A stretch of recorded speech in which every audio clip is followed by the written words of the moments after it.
You will not believe how many high earners are terrible with money, but we're going to reveal that today.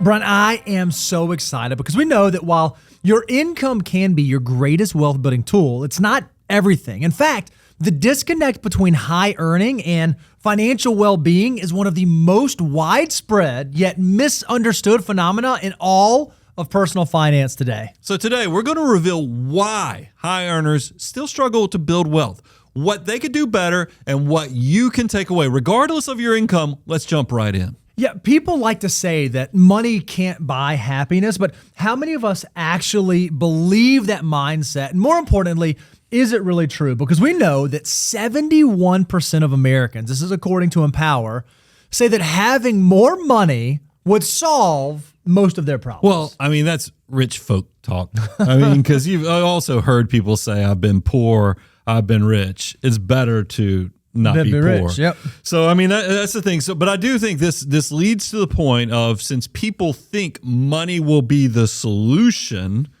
can we dive deeper into that? Yeah, it's not only that people want more money, they want quite a bit more. Would you believe that 26% of Americans said that they need $150,000 or greater in income just to feel comfortable? And another 63% said that if they wanted to be able to attain financial freedom, financial independence, that they would need at least $150,000 income even to be able to achieve that goal. So let's bring that back into reality of what that actually equates to with the median U.S. household. If we know that the U.S. median income is around $80,610, to get to $150,000 is actually approximately 2 times. So that's the top 10% of U.S. households. That's actually a pretty high number, because that means 90% of the people are just not reaching that mark. And so we know that it's been shown time and time again that more money does not always result in more happiness and financial security, or at least it doesn't happen in the way that we think it will. Because if we look at the reality of high earners, it is kind of a stark reality. We know, and this is according to USA Today, 20% of households with over $150,000 incomes would say that they're actually living paycheck to paycheck. They need next month's pay to hit in order for them to be able to make ends meet. Well, also, I think it's 29% of those earning over $150,000 can come up with $1,000. 6% have absolutely nothing saved at all. And then, Bo, the closing point is 25% of those earning $175,000 or more say they feel very poor, or that things are tight. This to me shows this is the math of it. You know, everybody has $150,000. This isn't a math problem. That's right. This is more of a behavioral, more of a what are you missing that people will make them better with money or a better user of money as a tool. Yeah, I think what's wild is we already said that the median household income is like $80,000. And here we are at people making double that amount, and yet it's still not leading to more happiness. It's still not leading to financial security. So there must be problems at play, but the problems, and you just said it so perfectly, likely are not mathematical. So we want to walk you through what the problems are that we see with high earners that don't actually achieve the level of financial success or happiness that they desire, and what the solution can be for you, whether you are a high earner or just someone who one day wants to be a high earner, or maybe just someone who wants to make sure they're stewarding their resources well. So let's get into these problems. Problem number one, a high income doesn't feel how they expected. And I love, we pulled up a quote on this.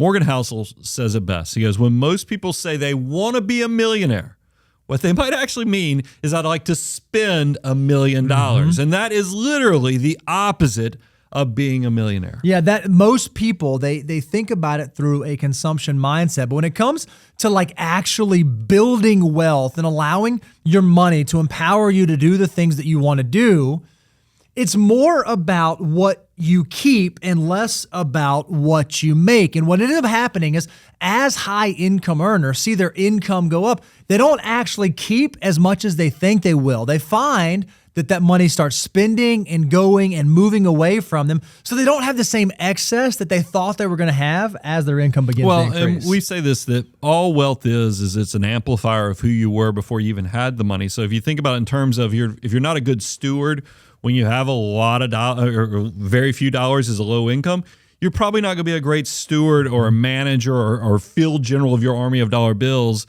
just because you make more money. So if the problem is that the high income won't feel necessarily the way that I think it's going to make me feel, what's the solution? How do I change? How do I improve that? And our view is that if you want to shift that, you need to shift your mind and your mindset around money, because we know, and we say this all the time on the show, money is nothing more than a tool, and it is simply a tool that allows us to be able to focus on the things in life that truly matter to us. It's not a goal in and of itself. It's a mechanism by which we're able to achieve our goals. Well, and this next point is something that I think social media in this modern world we live in has made worse, is that we chase the short-term gratification. We're chasing the dopamine hits all the time, where in the reality is if you want to know where fulfillment is, not just short-term in this moment happiness, it's actually in the longer-term goals. It's deferred gratification and understanding the power that every now and then it's better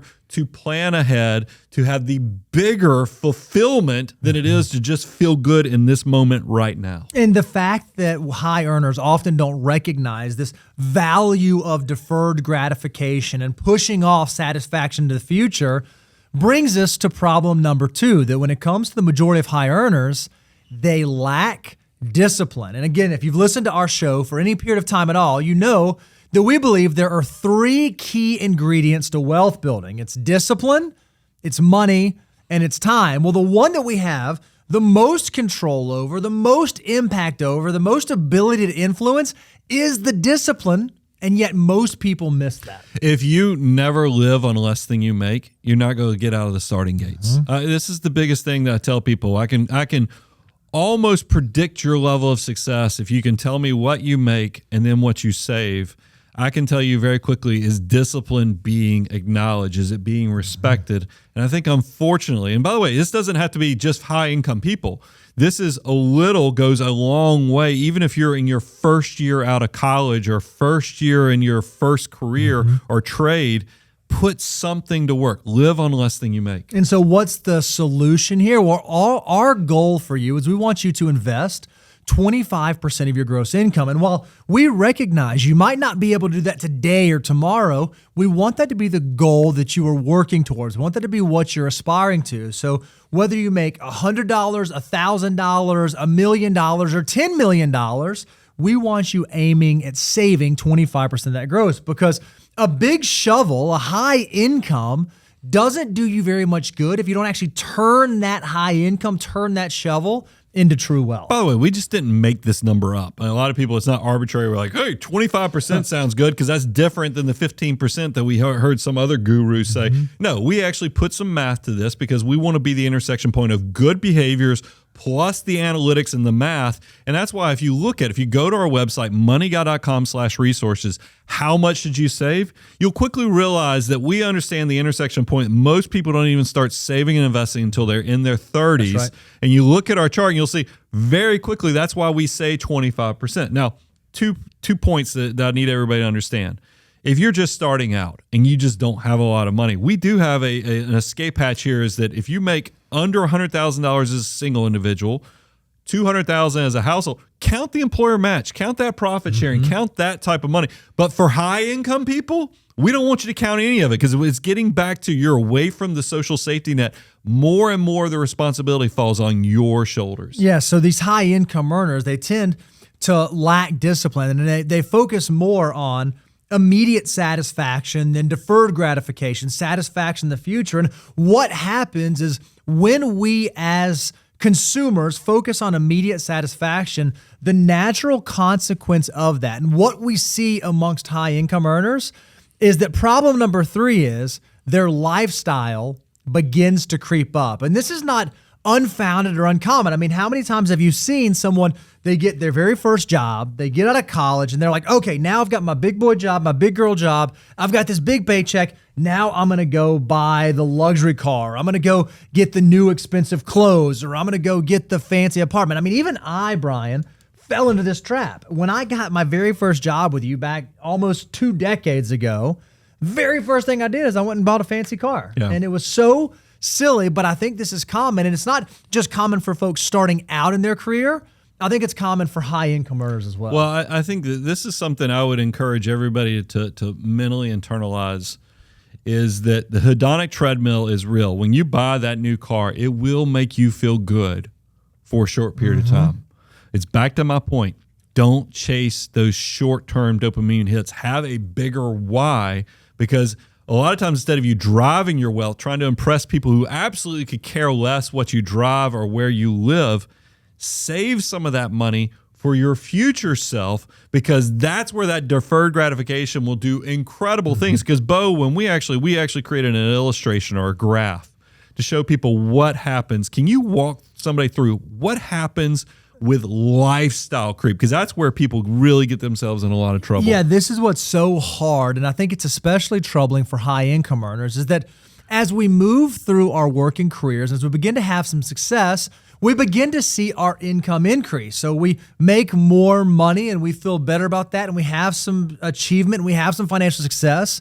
But I think for all of us, it's not uncommon for us to also be looking at someone else. We're watching the Joneses around us, and no matter how successful we are, or how happy we are with what we have going on, it always seems like there's someone out there who has more. And that person, the Joneses that have more, always seem to be just 1, 2, 3 steps ahead of us. Well, then our income increases. And so now we actually have the ability where we can buy more expensive cars, and we can upgrade the house, and we can take the nicer vacation. And what ends up happening is, while even though in the beginning of our journey, we may have been living below our means, below our income, living inside of our means, what happens is as our income increases and now we have the capacity, we try even harder to keep up with the Joneses. And it's not uncommon for high income earners that their lifestyle begins to outpace their income. They don't live within their means anymore. They actually live beyond their means. And that is a dangerous road to where you don't want to be. I'll give you something that seems much tamer, but still leads to the same devastating results in the long term. You discover us in your early 20s. You maybe even read Millionaire Mission. You fully fund your Roth IRA. Mm-hmm. You get a bunch of pay raises. You're still only funding your Roth IRA every year. You can quickly see all that other money went towards lifestyle. That's right. You got a nicer car.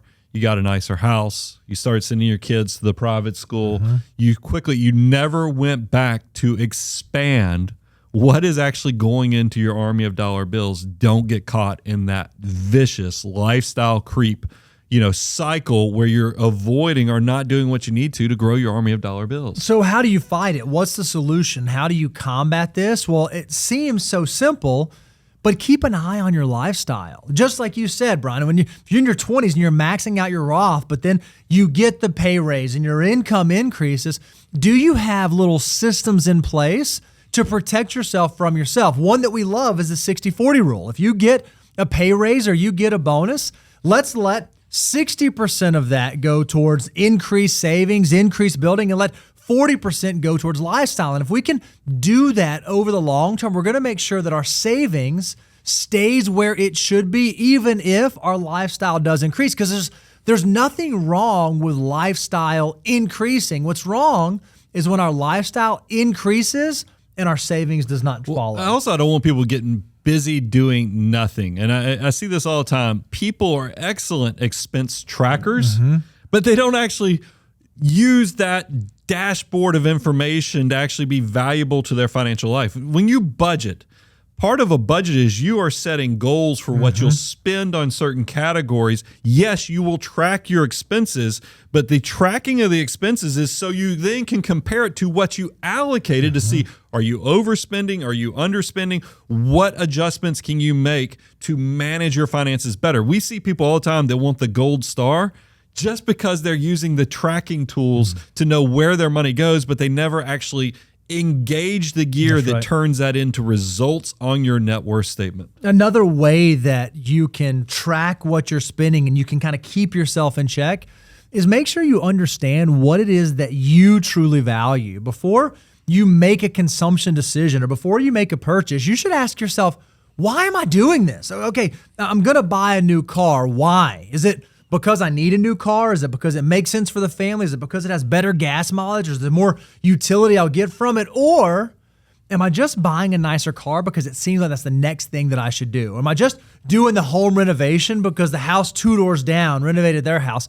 Make sure that when you deploy your hard-earned dollars on a consumption behavior, you're doing it because it's something that you actually value, not to impress people around you that ultimately don't care about what you're doing at all. I want to talk about problem number 4. This is ignoring risk capacity. How often do we see you start making more money, and even if you're a financial mutant, you start investing in index funds and other things like we tell you, you start having traction, you blow past your first $100,000 of investments, but then you get to a point, and I don't know what happens in the human psychology, that say, you know what, even though I got somewhat wealthy and successful with these index funds, I need to invest like a rich person does. Now I need to I need to take on more risk, because that's what rich people do. So you take on riskier investments and you ignore what even got you to the dance in the first place. We see this all the time. Complexity does not necessarily mean better. That's right. And what's so funny is not only can we trick ourselves into this, okay, well, now that I'm at this stage, I need to be more complex. I need to be more complicated. But there are entire industries and entire fields of other people trying to convince you of the same thing. It's why all of a sudden now, once you reach a certain level of wealth, you can get access to private equity investments, or you can get access to these illiquid opportunities and these things that maybe were not available to you before. And now, just because you think you can means, okay, well, now I should be doing this because this is what all of the other rich people are doing. This is what all the other wealthy people are doing. You know what makes this worse, Bo, is that a lot of your protections actually go away the more money you make, because now you're an accredited investor. That's They right. assume because your income is a certain level or your net worth is a certain level, you don't need the protections of the government anymore. And that's what makes this ripe for, and I hate saying it this way, but it is what it is. The dumb doctor deals and other things, because that's why I'm telling you, there's somebody trying to help you part with your money very easily with very complex situations. And here's the thing that people don't think about. Is just because you go into this investments, look, some of them can turn out well. And we actually know people who do syndicates and other things, and it works out incredibly well. They're really gifted at finding the right people to attach to. And that's why all of these deals, there's a tinge of truth. It's just like permanent life insurance. There is definitely planning opportunities place for it. with permanent life insurance. There is a place of planning with syndicates and these people that you can go find people and leverage the money of many people to buy into bigger deals.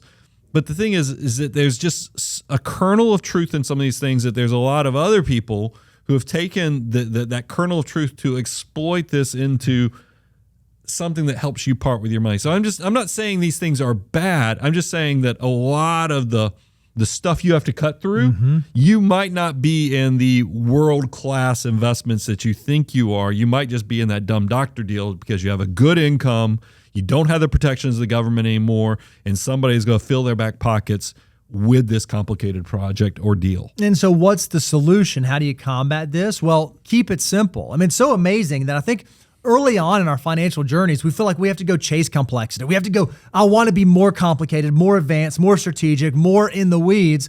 And what's amazing, you'll recognize as your net worth increases and as you move along your financial journey, complexity naturally finds you. You don't have to go out and seek it. And oftentimes when you go out and seek it, what you end up finding is not the kind of complexity that you wanted.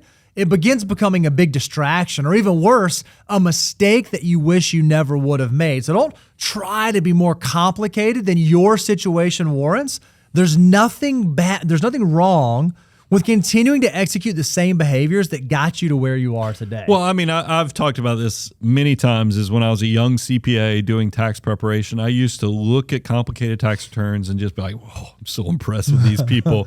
Look at all these like all the K1s they have on their Schedule E. And then I quickly realized is that if I interviewed any one of those clients, their goal from this level of success is, man, I wish my life was simple. Just want to be simple. And so it's back to our point. Don't chase complexity. It's going to find you naturally through success. Wealth building, and I would try to build as much simplicity into your planning structure as possible, just because, like we just shared, the complexity is going to happen naturally from your success. Don't go and add to it when you don't need it. You can be incredibly simple and still be very effective with your wealth building journey. Yeah, I think people are amazed at this truth. We believe, and we've actually seen this tested through our clients, the financial order of operations. Brian, will you hold the thing up for me? The financial order of operations, our 9-step process of what to do with your next dollar. It works if you have a $50,000 income, and it works if you have a $500,000 income. You don't have to be more complex. I'm always amazed, Brian. We'll have a client come to us, and they might be in the ultra high net worth category. They might have 10 million, 20 million, so on. And someone will ask, okay, well, what is it? I guess, you did this for $1 million client. What do you do for the 20 million? And they're amazed that, yeah, there are some nuances and there are some differences because of estate planning or other things like that. But by and large, it's the same types of strategy. It's low-cost index funds, well-diversified portfolio, living below your means, consistent saving and investing, keeping an eye on taxes and fees. And if you can do those things, the strategies you implement at $100,000 can still be effective at $1 million, 10 million, and so on. You don't have to overcomplicate it. Keep it simple. So let's talk about, Brian, problem number 5, right? And this one, I think, is maybe the scariest one, and maybe the most detrimental one, and maybe the one that gets people in the most trouble. Is that a lot of high income earners, they operate from the position of the place of, you know what, I've got time on my side. I finally made it to where I wanted to be. And so I know that, hey, I've got more time to save, or maybe I even have more time to earn. I'm finally here. I finally made it. I don't have to focus on saving and building today. I can just push that off and do it in the future. I think that we have this in the lens through what mistakes successful people make, high earners. I think this is a human nature thing. I mean, it is procrastination, because you see this when you're younger too. You come out of college and you're like, well, I don't need to save in my 20s. I don't make enough money. I'll wait until my 30s. You see this with successful people is, hey, you know what? I need a new car. My car I drove all through college. My car that I drive right now needs to be nicer, more reliable. So you go load it up because they tell you can afford this much. When you go buy a house and the mortgage company, and they're like, hey, in this moment in time, this is what you can do. The banks will allow this. And you, in your mind, you do the mental accounting. You go, you know what? It'll be okay. I'll push this off, and I'll keep making this great income for decades forward. I'll catch it up then. And you just see this over and over and over. Kick the can down the road, and then before you know it, you get to be my age. And you see we do these shows about net worth by age, and it's always depressing to me when I see the median numbers by the later decades, is because you just know that there are people that made plenty of money throughout their entire career, but they just never engaged the discipline muscle to actually turn that margin between what they made and to turn it into saving and investment, and then gave that crucial component of time for it to actually be their army of dollar bills that worked harder than they can with their back, their brain, or even their hands. Or what about, Brian, in this scenario where maybe they don't make it all the way out to your age? Maybe something else happens. Hey, okay, I'll save next year, or I'll wait. I'm gonna do all my consumption stuff now, and then what happens if there's a reduction in force, or you lose your job, or maybe there's an industry shift and the income that was once available to you is no longer available to you, or the unknown medical diagnosis or disability, or any number of things could happen. We're not guaranteed tomorrow. And so one of the things you have to think about from a wealth building standpoint is money is nothing more than an amplifier of who I already am. And so this year, this day, this week, I'm either going to be a saver or I'm going to be a spender. Well, that becomes truer and truer and truer the higher your income goes. Now, certainly there are people at lower incomes that there's not a lot of excess left to save, and that's okay. That's why we say you don't have to start at 25%. We want you to get to 25%. But once your income reaches a certain level, you are either making the decision that I'm going to be a saver or I'm going to be a spender. And the earlier you make the decision that I'm going to be a saver, the easier the path is going to be. The longer you wait to turn from a spender into a saver, the more difficult the route is going to be for you to actually make it to financial independence. Well, I want to give you the solution. Don't wait until later. I want you, and I'm just going to say it this way, be scared. If you are one of these people that has a good income, if you lost your job, more than likely, it's going to come with lots of things. Like you might have to move to a different area to get the exact same opportunity. There's a lot of things that you're not guaranteed, especially as you get older. You get to be my age, you lose your high-paying job. I mean, the IT field is cruel. You get to a certain age. They'll never tell you it's because of your age, but all of a sudden we see lots of people in their late 40s, in their 50s, that they flip them out, and they were making great income. And if you didn't understand the exercise that, man, this could go away tomorrow. This benefit of me having a good income is also got the double-edged sword that, man, if it goes bad, it goes really ugly because it goes pear-shaped because you just might not always have a high income, and then you need to live accordingly. I mean, that's why I would encourage you to create discipline in your life ASAP. Be scared so that your assets can actually fill the void, so you essentially can self-insure by being financially independent that the income's just not as necessary as it once was. And the earlier you figure this out, the more impactful it can be. It's why we always talk about the wealth multiplier. We even, we have these koozies that say this $1 koozie can be worth $88 when I get to retirement. And that's true for a 20-year-old.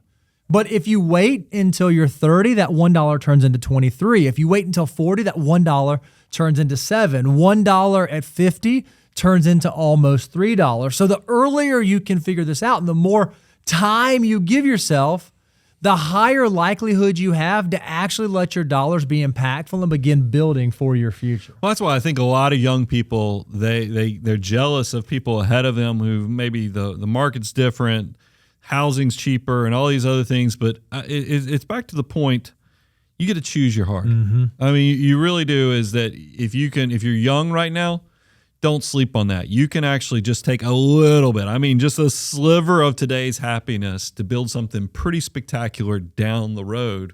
If you keep procrastinating, you keep deferring, that responsibility, and that's what the wealth multiplier shows when you go to the website and check it out. Go play with it. If you're 33 right now, go put in there if you were 47 and see just how the dollar just doesn't do what it did when you were in your early 30s. If you're in your 20s, even more so, go put in each decade for the next 3 decades ahead of you, and you'll quickly realize this thing is powerful. Choose your heart. Do you want to just take a little bit today, or do you just want to put more and more of that weight on your shoulders for your future self? That's a big sacrifice and a big decision. So maybe you're out there hearing and you're saying, man, guys, okay, I hear you, but I feel like I've done pretty good, but I am now starting to kind of resemble some of this stuff that you're saying. My income has gone up, and I'm now in a place where complexity has found me, and I want to make sure that I'm doing the right things, and I'm taking advantage of the right opportunities, and I'm focusing in the right areas, but I've never done this before. I've never been at this income level. Maybe I'm the first person, even in my family, that's ever been able to attain this level of success. We want to let you know that you're not alone, because oftentimes people find themselves in a situation where either the gravity of their financial decisions is so great they feel uncomfortable doing it on their own, they've gotten so complex they don't even know the things that they don't know, or maybe life has just gotten so busy that it's become far too easy for the important financial things to fall on the back burner. If that describes you, rest assured we are here to help. It's why we talk about the abundance cycle. It's why we talk about you taking the relationship to the next level, because we believe that there is a better way to do money, and we want to be part of the team that helps you do that. Now, I think we have audience members of all types, and if you're out there and you're like, this complexity that these guys are talking about, that I don't know what they're talking about. keep leaning in on the free stuff. Go to moneyguy.com/resources. We encourage you, please take advantage of all the free resources, tools. We'll leave the lights on because I just know this stuff happens. There's no ask of you whatsoever, but there is another group of people that hear me talk about that complexity and then knowing that the desire and the craving for simplicity, they're going, yes, that's preach. what I want. That's what I want right there. And then the thing I always remind people is you might, just like you said, you might be more likely, the stats show you are first generation. You're the first one that you know that has crossed into this threshold and this thin air that you're in right now. You're like, I don't want to screw it up. I don't know what I just don't know. We've done this hundreds and thousands of times. If you amplify what we do with all of our advisors that work with us, don't be the one that has to do this and feel like you have to go your own and do this the first time and the only time. Bring somebody in who's done this many times over so that they can make sure you navigate this responsibility of being a multiple 7-figure CEO in the right way. Go to moneyguy.com, become a client. I'm your host, Brian Preston, Mr. Bo Hansen, Money Guy team, out. The Money Guy Show is hosted by Brian Preston and Bo Hansen. Brian and Bo are partners with Abound Wealth Management. Abound Wealth Management is a registered investment advisory firm regulated by the Securities and Exchange Commission in accordance and compliance with the securities laws and regulations. Abound Wealth Management does not render or offer to render personalized investment or tax advice through The Money Guy Show. The information provided is for informational purposes only, may not be suitable for all investors, and does not constitute financial, tax, investment, or legal advice. All investments involve a degree of risk, including the risk of loss.